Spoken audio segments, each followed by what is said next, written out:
His, well, basically, Kennedy assassination, Johnson was behind it. That's his main thesis. And, you know, when we discussed topics, he brought up the liberty. And this I actually did work on, and I can have a real good discussion. Robert, are you there? I'm here. Glad to be here, Barry. Well, thank you. You made me go into very old research. I'm going to give you the quote with the Liberty, what happened. During the attack, the USS Liberty continually called the Sixth Fleet, which was nearby, begging for air support. Two groups of fighter aircraft were sent in to defend the Liberty, but unbelievably, they were recalled by the White House. The admiral in command of the Sixth Fleet called Washington to confirm the recall order. Secretary of Defense Robert McNamara came online, followed by the president himself, who told the admiral, I want that goddamn ship going to the bottom. There, that's the summary from my sources. What do you make of it? That's right. There's no way in the world in 1967 that Israel on its own was going to attack an American ship, especially with Lyndon Johnson as president. Lyndon Johnson, who is about as pro-Israel, more pro-Israel than AIPAC. Let's put it that way. Well, why did Israel use French planes? American planes were banned from Israel. It gets complicated, by the way. But let's just say that he used Israel, and we'll get to that. Yeah, so, I mean, for years, and you've done some fabulous work on this, Barry. I want to compliment you on that. Thank Can you. I give out the name of a book that folks will be reading on this topic? Go to it.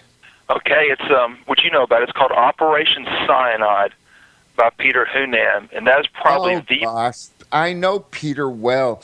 He filmed me for a BBC Yep. documentary. I wouldn't say he's entirely unbalanced, all right? He's got a bias. Well, yeah, but he did some fabulous work in 2003 on a book that came out. It's called Operation Cyanide. It pretty much implies that Lyndon Johnson was behind the USS Liberty. And then there's another good article on the internet that folks can Google. If you Google Judy Morris, USS Liberty, Judy Morris is a friend of mine. If you Google Judy Morris, USS Liberty, you'll get her article on this topic. It's highly informative. Well, just so you know, Peter and I got along well. He came to my home and we spoke, and we actually agreed on a few things like that. Nasser was murdered age 51 with a phony stroke. And he said, you know, Arabs believe that. We actually found some common lines. But if you're saying he reached the conclusion it was an American operation to sink Liberty, then he's, gone 360 degrees back to the truth. Right. And that's what it took. I mean, that quote that you gave out about Lyndon Johnson saying, "Call the planes back. I want that ship. I want that goddamn ship sunk at the bottom of the sea." Right. For people who follow Lyndon Johnson closely, one of his favorite words was "goddamn." Seriously, and he would constantly sprinkle his language with "goddamn," And so he said he wanted that goddamn ship at the bottom of the sea. He told Madeline Brown, his key mistress, who was really behind the JFK assassination, he said it was... That's a big statement. We'll do that later. Yeah, we'll do that later, yeah.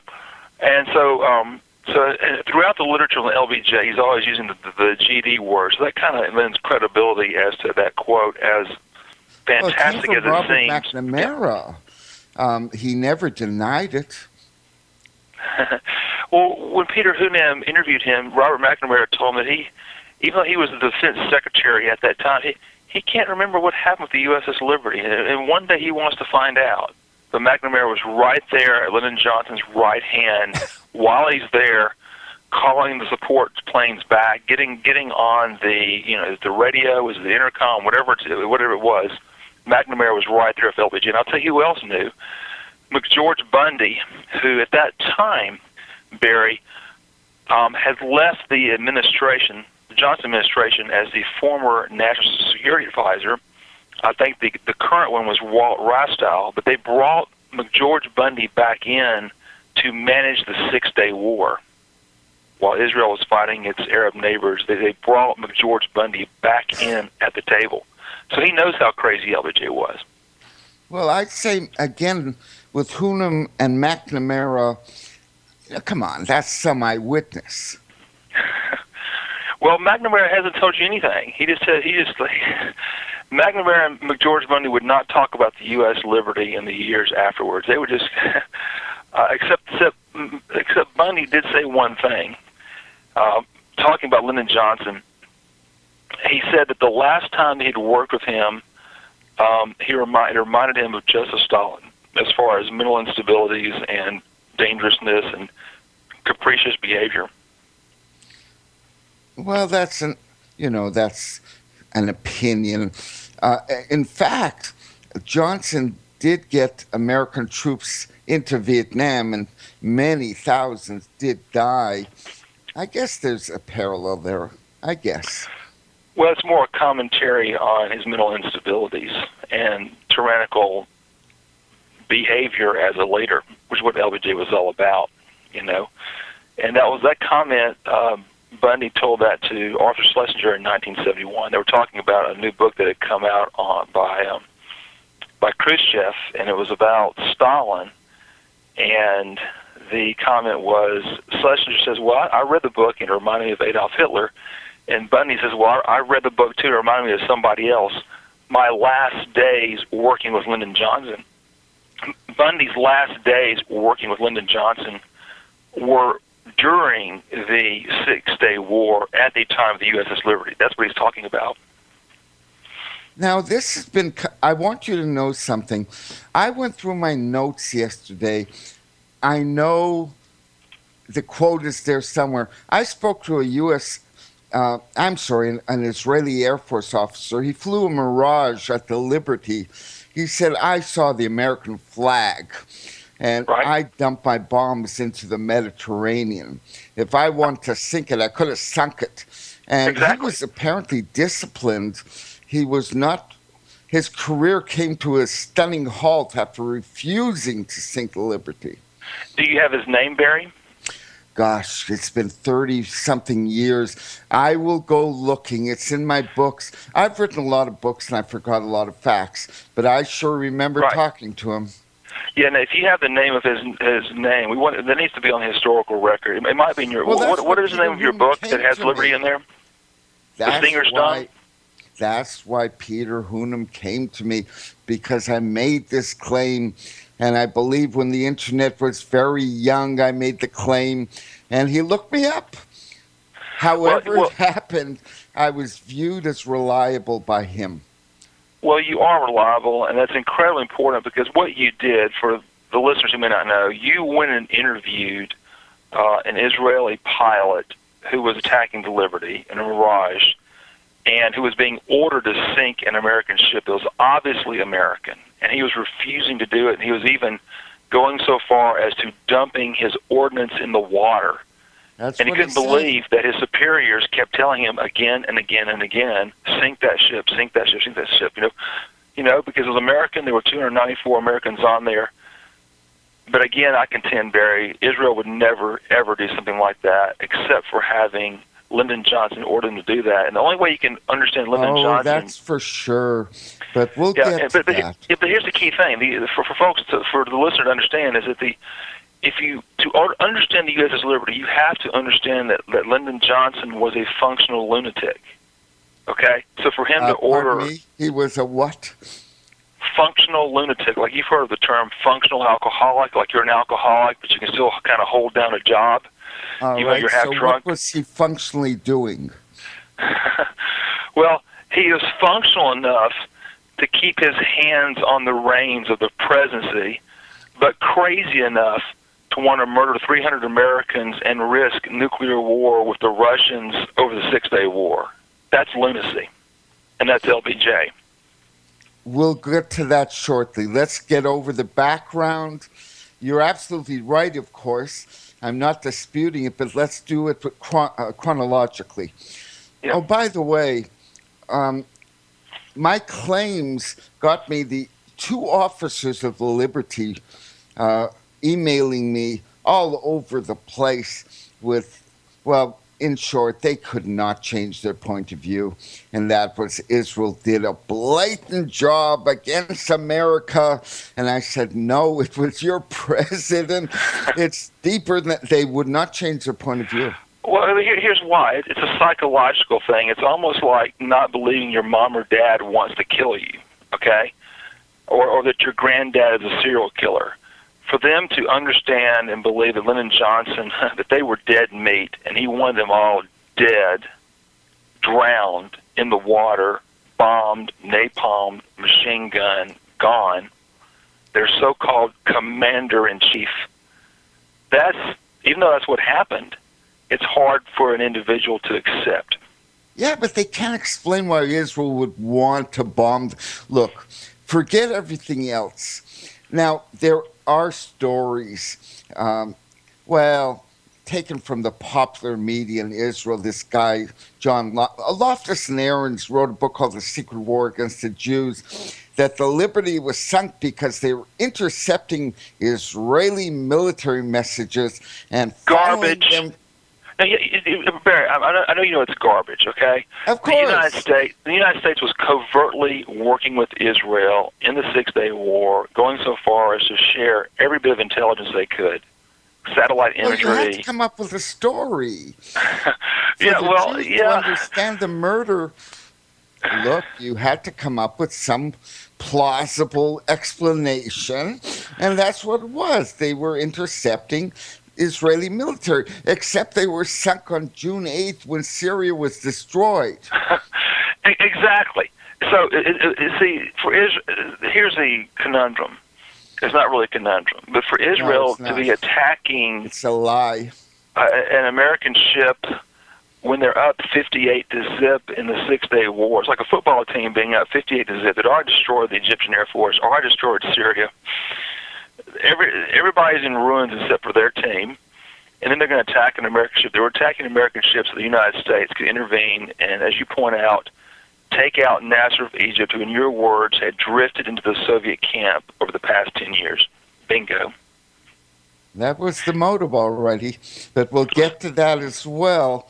We have to let everyone follow our reasoning. We'll get to there. Look, Loftus and Aarons, I don't know what they're up to, but they're defending the Jews with real, well, let's just say, lies, disinformation, excuses from the popular media. And correct. That's what Jews believe, that Israel was defending itself against the liberty. Well, of course it was, and then there's the whole story that Israel unintentionally attacked the ship, and that's put out by a guy named Oren, O-R-E-N. How do you unintentionally send? Well, you sent two Navy. Look, there were torpedoes as well as airplanes. How do you do that unintentionally? It's absurd, but the point is they had to make up a cover story because the truth is so toxic. Now, I want to give you a list of Americans, of high-level Americans, who knew that Israel had intentionally attacked a ship. Now, these guys probably didn't know that Lyndon Johnson was behind it, but they knew that Israel had intentionally attacked the ship. I'm going to read you a list. The head of the NSA at that time, Lieutenant General Marshall Carter, he says, quote, "There was no other answer than it was deliberate." That's the head of the NSA. The deputy director of the NSA at that time, Dr. Louis Tordella, and he says, I believe the attack might have been ordered by some senior commander in the Sinai Peninsula who wrongly suspected the Liberty was monitoring his activities. Well, that's wrong. I've never heard this. Okay, no, I'm going to give you some more. Yeah, I'm reading this off of James Bamford, who collected all these, okay? He wrote a book on the NSA.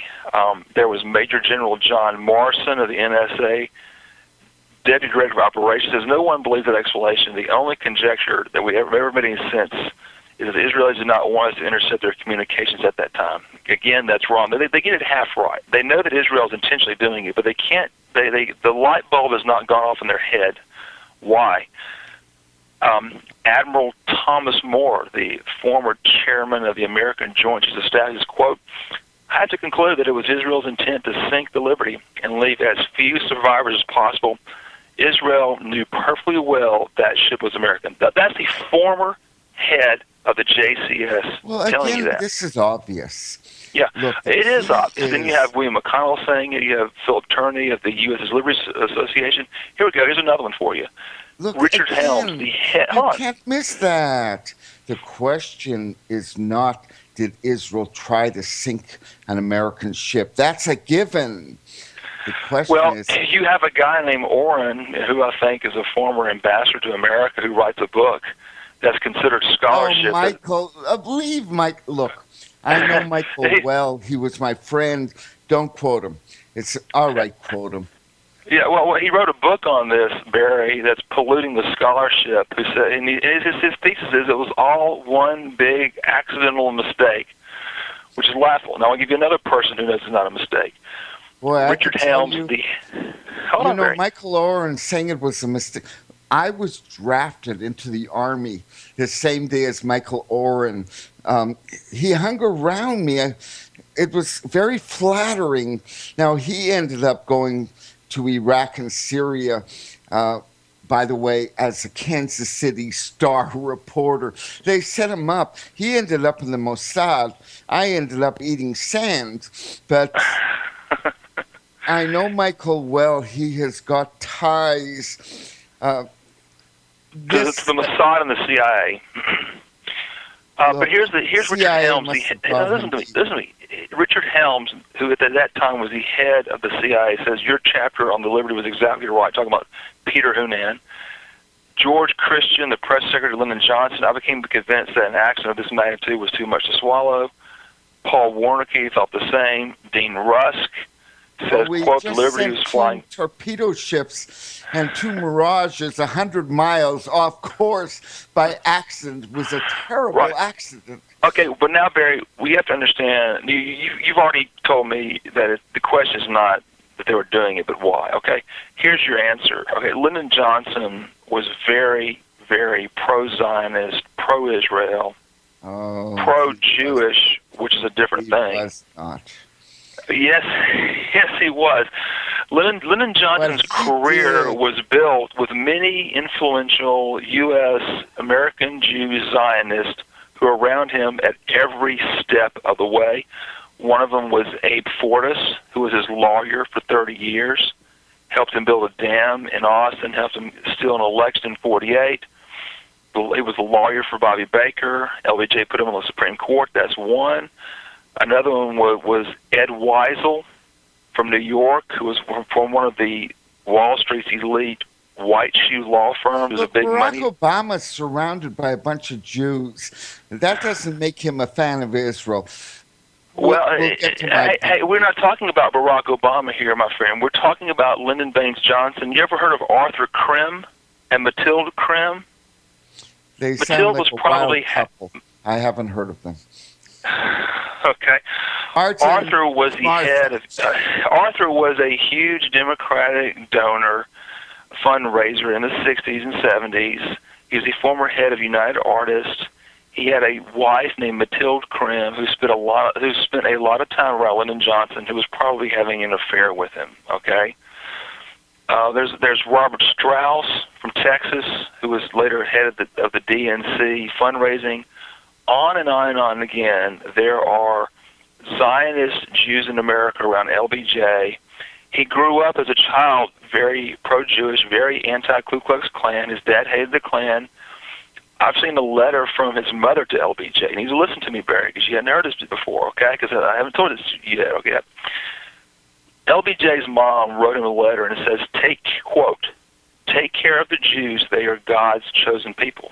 And that's very common feeling in Texas among evangelical Christians. Okay? Israel is kind of like a protected peoples from their point of view. I'm going to biblically. try and twist you a little bit into the real politic going on here. Go ahead. This Moshe Dayan had to have given the order. He was the chief of Yes. staff of the IDF. Yeah, but yeah, he gave the order. He would not have done it if Lyndon Johnson had not been pushing the idea. I think the Israelis thought he was insane. We'll get to that. What happened after the war was the price that Dayan and Israel paid for winning, but we'll get to that. Yeah, we'll get that.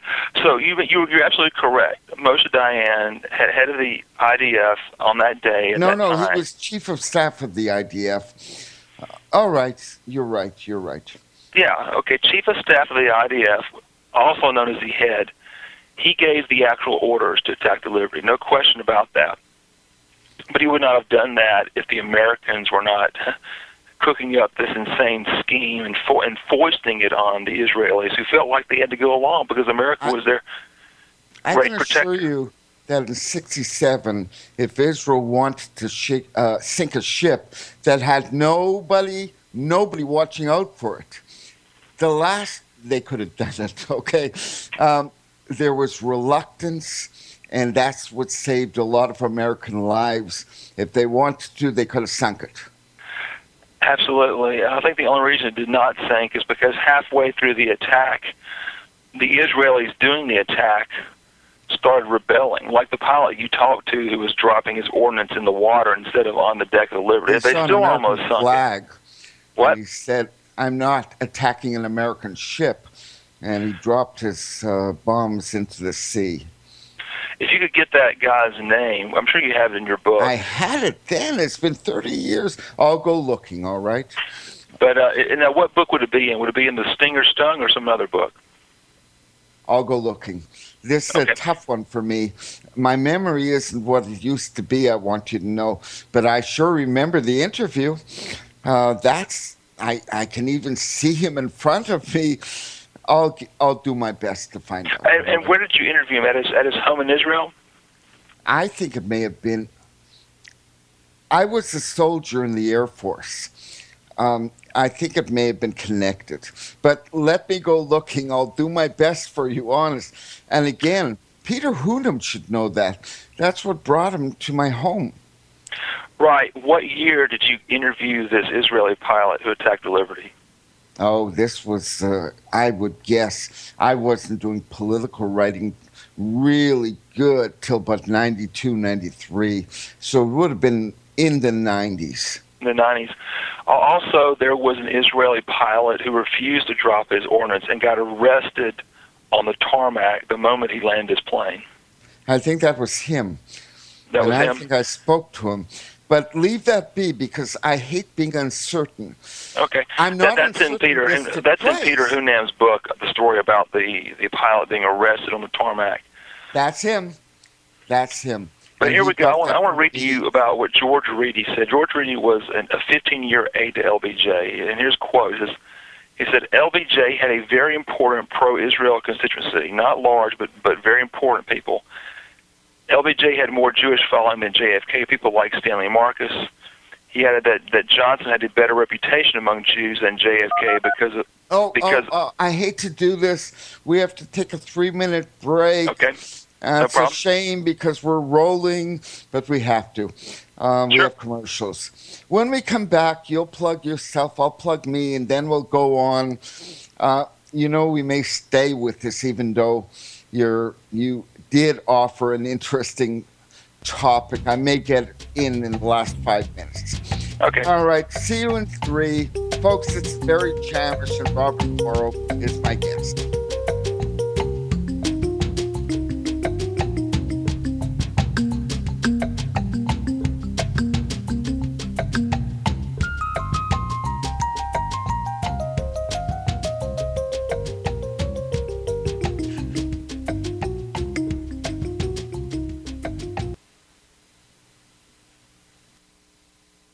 I pledge allegiance to the King of Kings, and to his kingdom come, on earth as it is in heaven. One holy nation, under our Heavenly Father, grace, mercy, justice for all.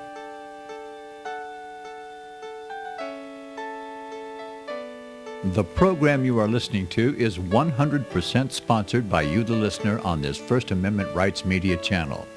You will notice that there are few commercials on this radio network. There's a good reason for that. Corporate advertising dollars come with strings that limit program content. So without your help, these programs cannot continue on internet or our several affiliates. If you benefit by the educational law programs, we ask you to give. If you are admonished or nurtured by the Bible and ministry programs, we ask you to give. If some voice a cause that you are passionate about, we ask you to give. If you believe in any of these, we ask you to support them as you would a missionary on a continual basis, as if giving a tithe for missionary radio. These programs are not commercially viable and must be supported by those faithful to the cause of truth. Look for the button to sponsor your favorite programs at our listen and schedule pages on the internet. Then, when you subscribe, we will send you the last quarterly MP3 CD of that program immediately, and continue to do so with each new quarter. We will also give you unlimited archive access to all of our programs. We're asking you to give much less than a tithe, so that you may also send support directly to a particular program host, cause, and anywhere else the Spirit may lead you. Do all to the glory of our God and Creator, for His holy nation, the only kingdom that will last forever. Thank you for listening.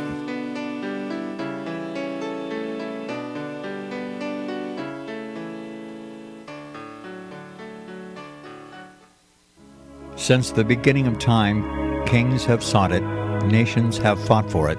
It has been traded, it has been borrowed, it has been purchased, it has been stolen. There's a reason for it. To secure the blessings of liberty to ourselves and to our posterity, invest with the security of gold and silver. Call Discount Gold and Silver Trading at 1-800-375-4188 or visit discountgoldandsilvertrading.net. Listen to Financial Survival with your host, Melody Cedarstrom, right here on FirstAmendmentRadio.com at 4 p.m. Eastern or 1 p.m. Pacific Time. Visit discountgoldandsilvertrading.net or call Discount Gold and Silver Trading at 1-800-375-4188. Toll free, 1-800-375-4188. Hey folks, it's Barry Chamish, a very interesting first guest. Look, my books are all at lulu.com, www.lulu.com. There's a search box right in my last name, Chamish, Chamish. David Samarin is upkeeping my site, www.barrychamish.com. All righty. Plug yourself, Robert. Well, the point I was making is that Lyndon Johnson had a long and deep relationship to the Jewish community. Not plugging yourself. Tell people how to read you. Well, you can just Google me on the internet, but actually I'd rather have them read Peter Hunan's book while we're on the topic. So just go to Amazon.com and search for the book Operation Sinai by Peter Hunan. I think it's one of the most important books on modern American politics that I've read ever. And well, I think he found the pilot, and I think the name is in that book. I think it probably is. I think he found the pilot. But here's the smoking gun as to LBJ's involvement. Peter Hunan found an American pilot named Jim Nanjo, who was a pilot with the Strategic Air Command out in San Diego. And the reason he's important is that his nuclear airplane unit was put on high alert 1 to 2 hours before the USS Liberty was attacked. And well, that implies the first ship that came to rescue the Liberty was Russian. Right, so the Russians were there, and you bring them up, and that's important because they got on the nuclear hotline, which was actually not a telephone, it was a teletype machine in the White House Situation Room. They got on the hotline 3 times that day with Lyndon Johnson, And I have the feeling they were making some pretty nasty threats, such as, if you, USA, attack Cairo or Egypt, we're going to attack Israel, and a full conflagration of war is on in the Middle East, and maybe even nuclear. And so LBJ blinked. When the Liberty did not sink and the Russians were making threats at Johnson, he blinked.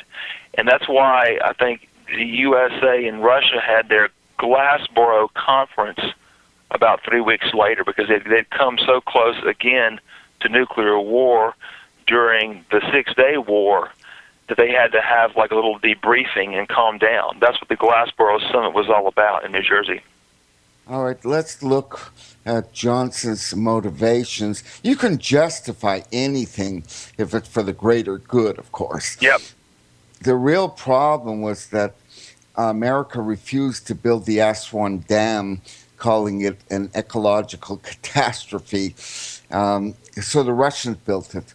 And Nasser had drifted, which made them a lot of friends in Egypt. Well, a lot of friends. It gave them literal control over Egypt, and with the threat of spreading Soviet communism to much of the Middle East. Correct.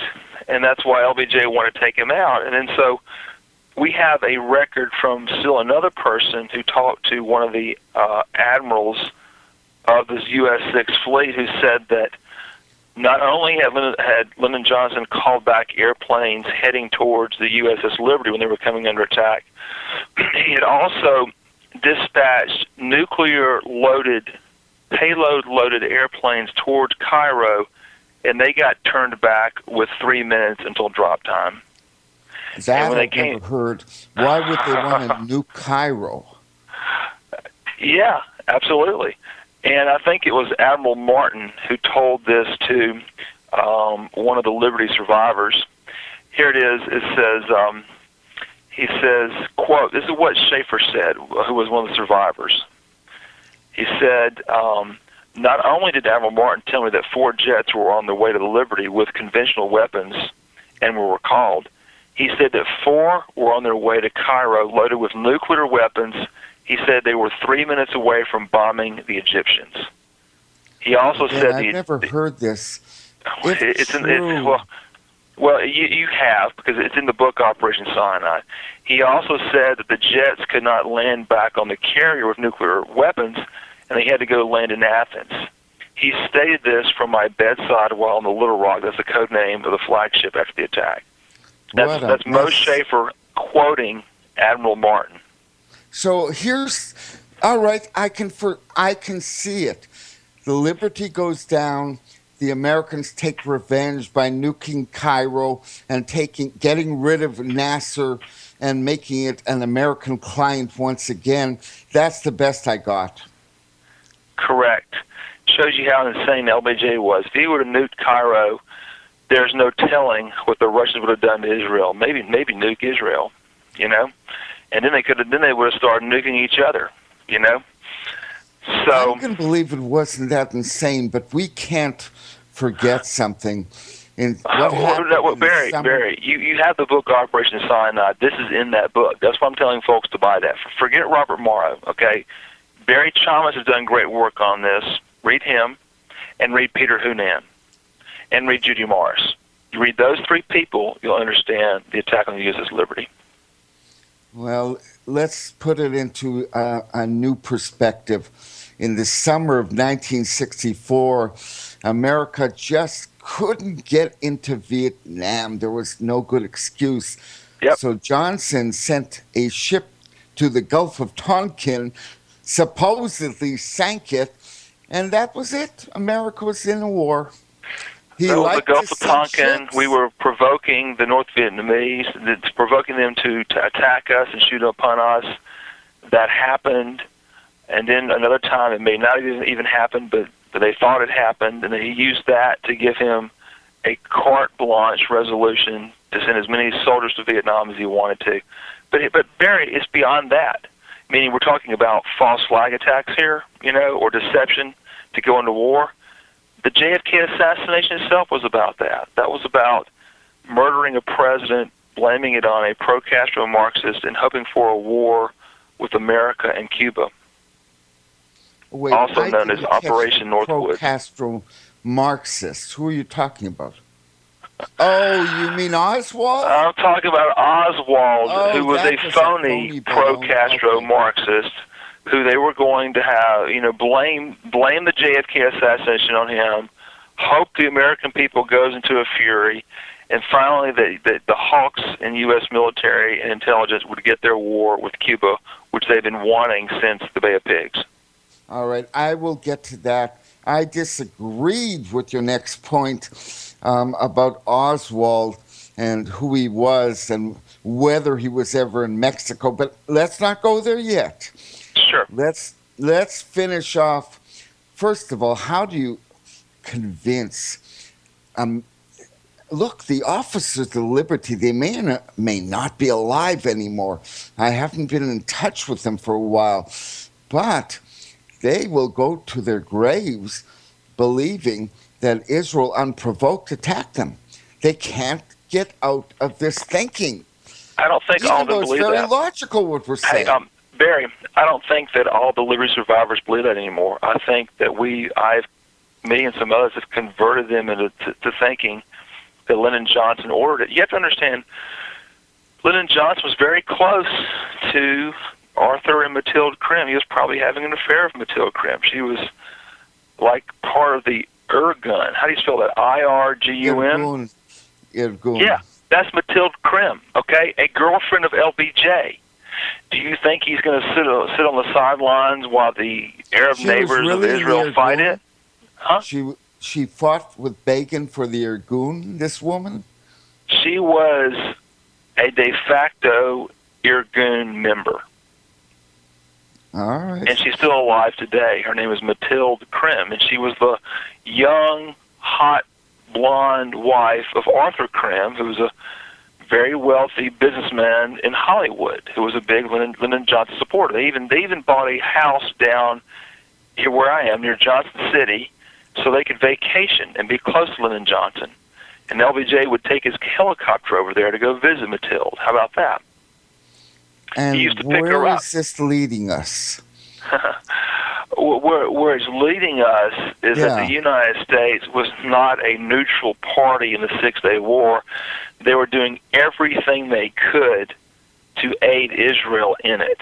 Okay, it's a fantasy to think the U.S. was neutral. I'm going to throw in a few things now. Now it's my turn. Sure. I paid my bills. I'm still paying them. Look, Diane gave the order. But what they did to Diane afterwards, look, Rabin had a nervous breakdown. He was unfit to lead.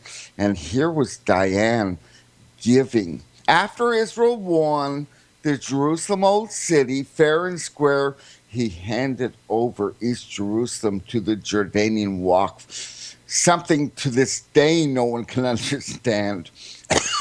Oh, excuse me. Okay. It gets worse. But okay. Look, he handed he divided Jerusalem. A city that was united, he kept divided.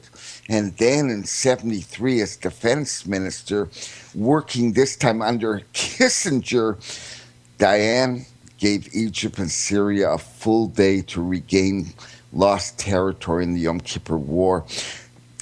And then in 1977, this was President Carter, forced new Prime Minister Begin to take Diane into his cabinet as foreign minister. The man was despised. There was a price to be paid for Diane. Well, Moshe Dayan, to his grave, I mean, I guess he was compromised, but he also knew the Americans were compromised too. You know, he had just as much blackmail information on the Americans as they did on him. And where is this leading? Israel did get all kinds of aid boosted. Other than that, where on earth did Israel come out ahead. They gave away the Sinai. They lost 3,000 soldiers by claiming to be unprepared for the Yom Kippur War. Where does Israel gain in this? You'll be the one to decide that. That is not my area of expertise. My area of expertise will be to let you know that it wasn't Israel on its own attacking the U.S.'s liberty. That came from the crazy man in the United States, a man with well-documented mental instabilities, depravities. That crazy man never forgave Diane for failing to sink it. And it became a horrible cycle that Israel paid for deeply because Moshe Dayan, whatever he had on Moshe Dayan, it was used and it weakened Israel enormously, almost cost it its existence in 73. Well, there was a very huge, dirty secret that had to be kept up, which is that the United States and Israel were working hand in hand to murder 294 Americans. That's pretty bad. And the mainstream horrible. Media can't talk about that today, but we can because we're on your show.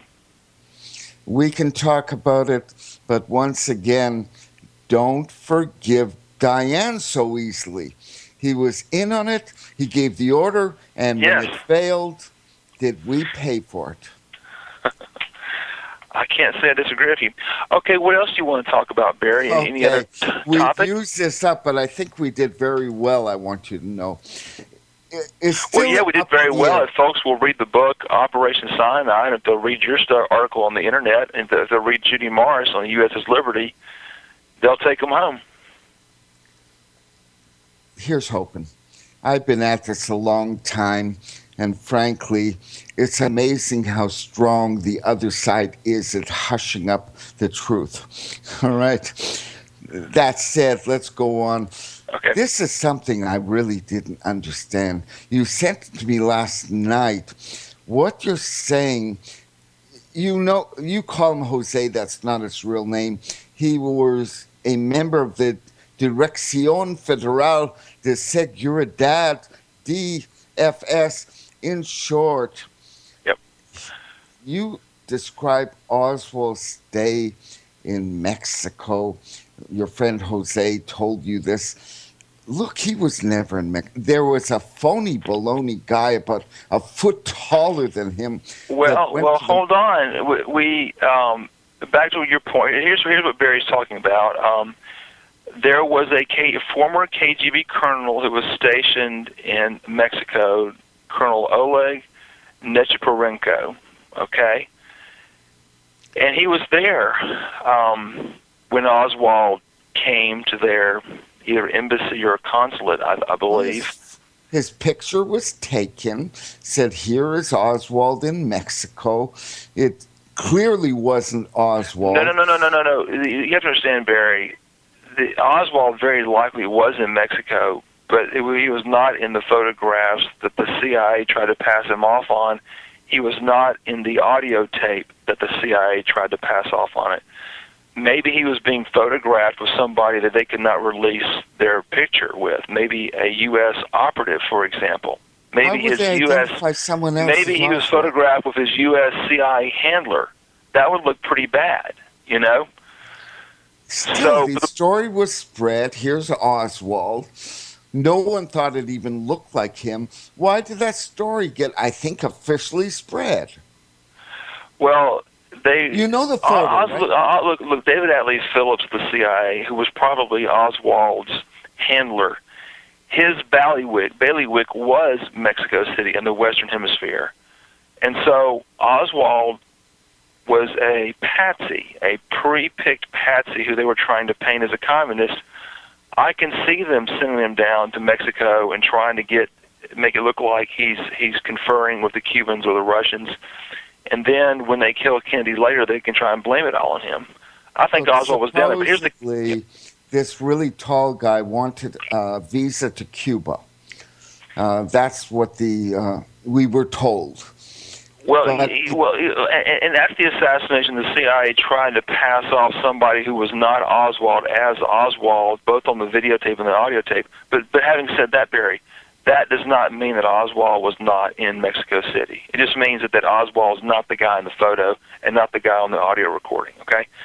Here's the key point about Colonel Nechepurenko, okay? Yeah. He said that shortly after the assassination, his contact, Jose, said that many in the Mexican intelligence, called the DFS, felt that Lyndon Johnson was responsible for JFK's murder. That's significant. Mexican intelligence was fingering Did Lyndon they have Johnson. the actual proof, the evidence, or is it just supposition? Well, I mean, it's whatever the worth of Nechepurenko is worth. He said that his key source in Mexican intelligence, he said that many of the people in Mexican intelligence, which was set up by our CIA, thought LBJ did it. For what it's worth, it's just a little. It doesn't prove anything. It's just another nugget because the Mexicans believed it. The KGB figured it out by 65. Barry Goldwater figured it out by 73, meaning Lyndon Johnson did it. A good guess. I'm going to jump. By the way, I've got a humorous story from LBJ. I want to throw this in. Are you ready? Okay. Yes. Now, in the late 40s, he ran for the Senate against a woman. No, he didn't. No, he didn't. His girlfriend, Helen Gahagan Douglas, ran for the Senate against Richard Nixon. Okay, LBJ was having sex with Helen Douglas. His girlfriend from California was a congresswoman who ran against Nixon for the Senate. And Nixon called her the Pink Lady. She called him some other names, and Nixon beat her pretty handily. That was LBJ's girlfriend. I thought Johnson won by like 100. Well, Lyndon Johnson himself was running for Senate in Texas in 48. His girlfriend was running as the Democratic nominee in California in 1948. LBJ won his race. She lost hers. But go ahead. 48 was the year that he stole the ballot. Lost hers, and everyone said that Johnson stole the votes to win. Well, here's Johnson's quote about that election and the stolen votes. All right, the quote is, "I didn't steal the votes. I just borrowed them. I gave them back in '64. Now, where is that quote coming from? Because I'd love to have that. Oh yeah, I'll go looking for you. As soon as you footnote that quote, you send it to me because I want to use that for maybe a future book. Sounds like something LBJ would say. He used to also tell a story about a little Mexican boy. He would come crying like, where's my daddy? What do you mean, where's your daddy? Where's my daddy? He died, 5 years ago. No, he didn't. He voted for Lyndon Johnson. LBJ used to tell that story. It's beyond me. I missed the point. LBJ was laughing about dead people voting for him in the 1948 Democratic primary. Got it. So he would tell a story about a little Hispanic boy who, missing his dad or his granddad and can't find him, but the granddad or dad, deceased, somehow voted for LBJ. I got it now. Well, the quote I gave you is a very funny man. The guy had a good sense of humor. Well, Lyndon Johnson could tell a story, but I don't know what kind of a sense of humor he had because he couldn't make fun of himself. That's a key component of having a sense of humor. He was very good at mimicking other people. He could mimic Franklin Delano Roosevelt. He could mimic Robert Kennedy, who he hated, and FDR, who he loved. But, I think all the years of those packs of cigarettes and drinking Cutty Sark by the gallon, I think that tickled his brain, Barry. That's what I think. Well, again, he never stole the votes. He merely borrowed them. Keep that in mind. He borrowed them and gave them back in '64 when he didn't need them, by the way. When he's winning in the landslide, he's going to give them back. No one would notice. No one would notice. Well, that was the point. I believe it was after he won, whatever. Now, I'm going to quote Wikipedia. Now, of course, the DFS is a CIA creation. I don't know who Peter Dale Scott is, but by the way, Peter who Dale is... Scott is a very well-known JFK researcher, and he's saying that the Mexican intelligence services were created by the CIA and, in fact, controlled or run by the CIA. And Well, that's who thought LBJ did it as far as the Kennedy assassination. That's why he's important. Well, I threw this. Listen, I have to know if he's accurate. What he's saying is that the DFS worked with the CIA. Quote, licensed to traffic. In short, the Guadalajara cartel, the most powerful drug trafficking network. Well, it was under the protection of the DFS. Now, why? Correct. Why? Because they were making money, Barry. Because Mexican intelligence was working hand in glove with U.S. intelligence, who was running drugs during Iran-Contra to raise money for the Contras. Contras. Drugs from Cambodia and Vietnam, if you want to get... Drugs seems to be playing quite a role in American policy. Well, it plays a role in every country, because here's why governments run drugs, Barry. You can get your checklist out right here. There are 3 reasons why governments run drugs, okay? Number one, a government, when I say government, I mean any government, okay? A government runs drugs because the profit margins are high. You'll take something and buy it for $1,000 and sell it for $20,000, and it's not that big of an item either, okay, because it's drugs. Number two, you never go to jail because you're the government. You're not going to arrest yourself for moving tons of cocaine or heroin or marijuana. And the third reason, Barry, that governments run drugs is so they can arrest the competition and look all holy and righteous while they're doing it. And say, oh, we arrested a drug dealer for cocaine or heroin. Oh, isn't that horrible? Let's throw them in jail. Meanwhile, they're running drugs hand over fist. You know the Arkansas story? That's the story of any government anywhere about running drugs. When the government becomes unaccountable, because there's nobody above the government, and if they're left unchecked, they'll behave just like the criminals. Well, that's Iran-Contra. Eventually, through very, very complicated method of getting drugs to Nicaragua, where the pilot of a plane landing in Mena, Arkansas, dropped the drugs off to the husband of the lady running for president right now. Oh, gosh. Robert, just give yourself a quick plug. Okay. It's Robert Morrow here. I'm going to be writing a book of Roger Stone on the Clintons. It's called The Clintons' War on Women. That'll be coming out this fall. It should be very interesting. We have like 20 seconds. And it's about how Hillary and Bill Clinton abuse women. There you go. Quick, how do you get it? You'll get it on Amazon this summer. Great. That's Robert Morrow, Morrow. Thank you, Robert. Good interview. Janet Phelan coming up. It should only be this good. Fantastic. Thanks, Robert. It was an honor.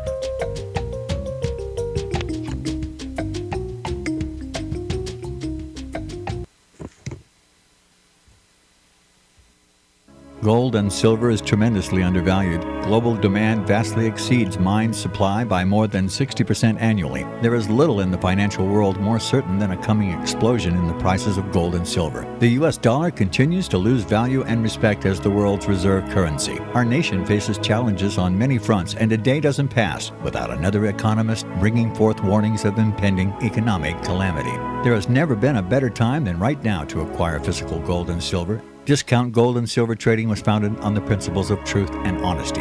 We believe in providing a quality product, quality service, and most importantly, competitive pricing. We provide all forms of precious metals, including American gold, silver, platinum, and rare investment and circulated coins. Silver bars, rounds, and 90% silver bags are on hand for the silver investor. Gold, self-directed IRAs are available. Call Discount Gold and Silver Trading at 1-800-375-4188. Toll free, that's 1-800-375-4188.